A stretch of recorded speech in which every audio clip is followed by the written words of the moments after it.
তোমার ফাঁদে আমি সবার আগে পড়েছি। আর যদি এই ফাঁদ থেকে আমাকে কেউ উদ্ধার করতে পারে, তোমার মা ছাড়া আর কেউ না, সেটা মনে রেখো। এইবার তোর মার সঙ্গে আমাকে বসতেই হবে। বসো, প্লিজ বসো। আমার মায়ের সঙ্গে তুমি বসলে কি আমার দুনিয়াটা বদলে যাবে? আমি তোকে একটা কথা বলে দিচ্ছি কোকো, আজ তো তার বউ ভাত, তুই পার্টিসিপেট করবি না। এই নামটা এ বাড়িতে উচ্চারিত হোক আমি চাই না। বারবার কেন এই ভুলটা করছো? উচ্চারিত তো হচ্ছেই বাবু। আমরা চাই মানে আছে, লোকে যাচ্ছে আসছে, যোগাযোগ রাখছে, তাদের তো কোনো অসুবিধা হচ্ছে না। সেই জন্যই তো বলেছি যে তোমার মা এ বাড়িতে থাকুন, কিন্তু তার মতো করে থাকুন।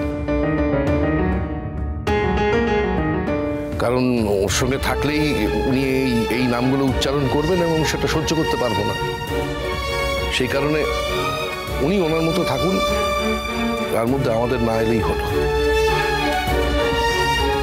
কোজাগরি, তোমাকে আমি বলছি যে তোমার অন্য জায়গায় খাওয়াটা তোমার চয়েস হতে পারে, কিন্তু আমি তোমাকে সেসব কথা বলিনি। আমি আমার দায়িত্ব সম্পর্কে সচেতন। সুতরাং তুমি এ বাড়িতে খাবে কি খাবে না সেটা তোমার হলেও খাবার দেওয়ার দায়িত্বটা আমার। এবং তুমি এ বাড়িতে আছো বলে তোমাকে কাজ করতেও যে হবে তারও কোনো মানে নেই। তুই কিন্তু তোর বউয়ের মাথাটা খাচ্ছিস, জানিস তো বুড়ো। মা, আমি আইনের কথা বলছি। কোজাগরি এ বাড়িতে থাকলে ওকে যে কাজ করতেই হবে তার তো কোনো মানে নেই। ওর যদি সংসারের প্রতি কোনো ফিলিং থাকতো, জেনুইন ফিলিং যতদিন ছিল ততদিন কাজ করেছে, নিজে থেকেই কাজ করেছে। কিন্তু ও বাড়িতে থাকলে সে খেতে পারবে না এবং নিজের ইচ্ছে মতন থাকতে পারবে না, তা তো হতে পারে না মা। বেশি পাকা একেবারে। বাহ, আমি এই যে রিচুয়ালের সময় অঙ্গীকারটা নিলাম, ভালো লাগলো না তো তোমার? আচ্ছা তুমি আমাকে একটা কথা বলো তো, আমি কেন ভাত কাপড়ের দায়িত্ব নিতে পারবো না? মানে শুধু তোমার ছেলেকেই দায়িত্বটা কেন নিতে হবে? আমি কি আকাট মূর্খ নাকি? আমি লেখাপড়া জানি না, চাকরি বাকরি করতে পারবো না, এই তো আমি কারোর দায়িত্ব নিতে পারবো না। আচ্ছা ধরো তোমার ছেলের একটা সময় কোনো চাকরি হয়তো নেই, কিন্তু আমার আছে, তখন কি আমি বলবো আমি নিজের পয়সায় খাবো না? না, তোমার ছেলে অঙ্গীকার নিয়ে চলে আমার ভাত কাপড়ের দায়িত্ব নেবে, তাই ওকেই দিতে হবে। বা তোমার ধরো কিছু লাগলো আমার কাছে চাইলে, আমি তখন কি বলবো? না, তোমার ছেলের কাছ থেকে নাও। তুমি এরকম কেন ভাবছো? আমি কি কারো ভাত কাপড়ের দায়িত্ব, অন্য শুধু ভাত কাপড় না, সব দায়িত্ব নিতে পারবো না? এখন থেকে সবার সব দায়িত্ব আমারও, আর তোমার রূপোর গয়না কেনার দায়িত্বটাও আমার, বুঝেছো? তুমি তো বড্ড বেশি কথা বলো, বাচাল মেয়ে কোথাকার। হ্যাঁ, সে তো জেনেই গেছো, আবার আলাদা করে বলার কি আছে?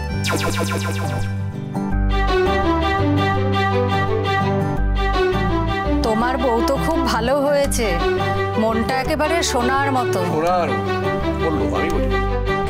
এই তো একদম ভালো করে আমার শাশুড়ির কানে কাছেটা বলো তো। এসেছে এসেছে, সূর্য উঁকি মেরেছে মেঘলা আকাশে।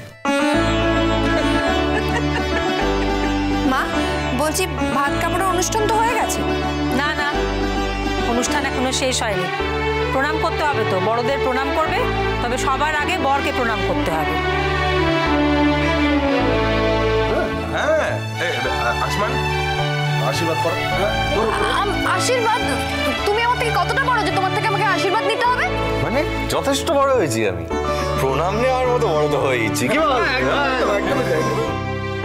না না না, এই কথা তো ঠিক যে তোমার থেকেও বয়সে বড়, হ্যাঁ বয়সে বড়, সুতরাং প্রণাম করতে কোনো আপত্তি থাকার তো কথা না। করো। ঠিক ঠিক ঠিক ঠিক ঠিক। খুব প্রণাম নেওয়ার শখ না তোমার? এতদিন যে মাথা উঁচু করে গলা বাজিয়ে কথা বলে এসেছো, হ্যাঁ আজকে তো রেড লেটার ডে, আজকে তো আমি ছাড়বো না প্রণাম করবো। ঠিক আছে, শুধু আজকের দিনের জন্য, আর জীবনে কোনোদিন করব না। এই একটা দিনই সই। একদিন কিন্তু এবার কথা বন্ধ করো, কথা বন্ধ করে প্রণামটা করো। দেখছো তো পাড়ার লোকে বুঝে যাচ্ছে যে তুমি কি রকম। ছি। হ্যাঁ আমি তো চাই জানুক। তুমি যেরকম আমাকে চিনে গেছো, তোমার কত সুবিধা হচ্ছে বলো, এবার পাড়ার লোকেদেরও সুবিধা হবে। এখন কি আসমানের সংসারের ওপর তোমার বেশি ফিলিং হয়েছে? হ্যাঁ রে দাদা ভাই, তাই মনে হচ্ছে। তবে জানিস, আমার মনে হয় না মা ওখানে খুব একটা সুবিধা করতে পারবে। শুনেছি তো শাশুড়িটা খুব ডেঞ্জারাস।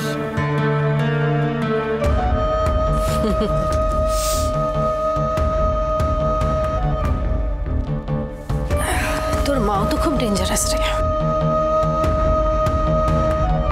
তুই তো খুব ভালো করেই জানিস ডেঞ্জারাস মানুষের সঙ্গে ডেঞ্জারাস মানুষেরই মিল হয়।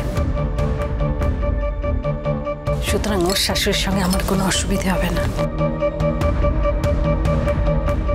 কোকো, আমি ঘরে গেলাম।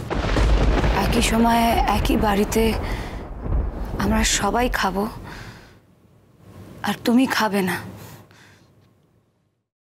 এই খাবারটা আমি কি করে মুখে দিই বলো তো কাকিমা? এবারে সবাই মুখে দিতে পারছে, তুমি দিতে পারছো না কেন? বেশি চেনো নাকি তোমার কাকিমাকে? সবসময় তো চেনার উপর নির্ভর করে না ঠাম্মি, অনেক সময় অনেক কিছুর উপরেও অনেক কিছু নির্ভর করে। হ্যাঁ, তুমি হয়তো অনেক বেশি দিন ধরে চেনো কাকিমাকে, কিন্তু আমি অল্প দিন চিনলেও কাকিমার প্রতি আমার অনুভূতি তোমার থেকেও বেশি থাকতে পারে। তাতে তো তুমি কিছু বলতে পারো না বলো। যাই হোক, তোমার সঙ্গে আমি সত্যি তর্ক করতে চাই না ঠাম্মি। কাকিমা, তুমি যদি এটাই মনে করে থাকো যে এখন থেকে তুমি সত্যি হোটেলে গিয়ে খাবে, আমি তোমাকে বাধা দেব না কাকিমা।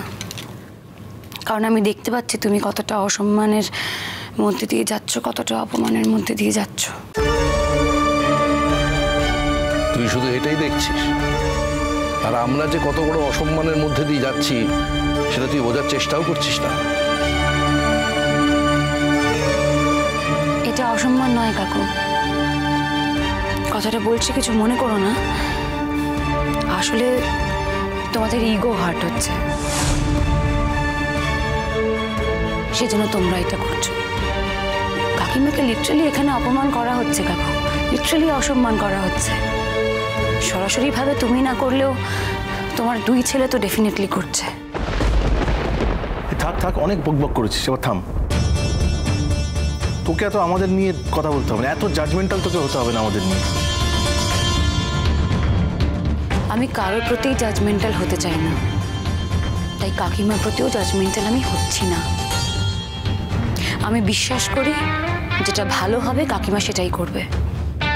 কাকিমার দ্বারা অন্তত কোনো অসত্য, কোনো অন্যায়, কোনো খারাপ কাজ হয় না। তুই যতই বলিস না কেন কোকো,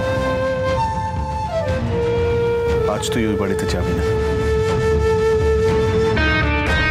এমন ঠান্ডা গলায় তুমি কথা বলছো, আমার মনে হচ্ছে তুমি আমাকে ভয় দেখাচ্ছ। আমার মনে হচ্ছে আমি একটা মধ্যযুগে বাস করি। টিটো, আমি বিয়ে করে কিন্তু কোনো মালিক চাইনি, প্রভুও চাইনি। আমি বিয়ে করে একজন বন্ধু চেয়েছিলাম।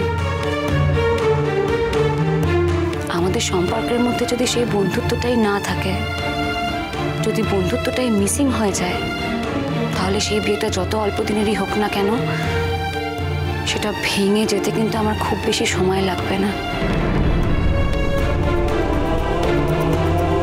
খুব একটা অসুবিধাও হবে না। তুমি ওই কথাটা মাথায় রেখো প্লিজ।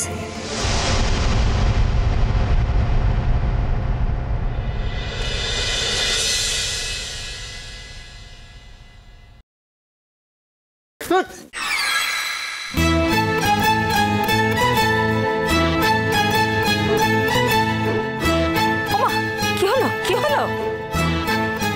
কই কিছু হয়নি তো। কিছু না।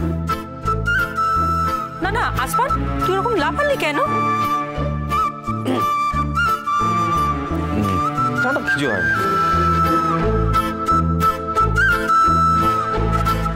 না, কিছু তো একটা হয়েছে। আই বল, কেন ওরকম করলি বল?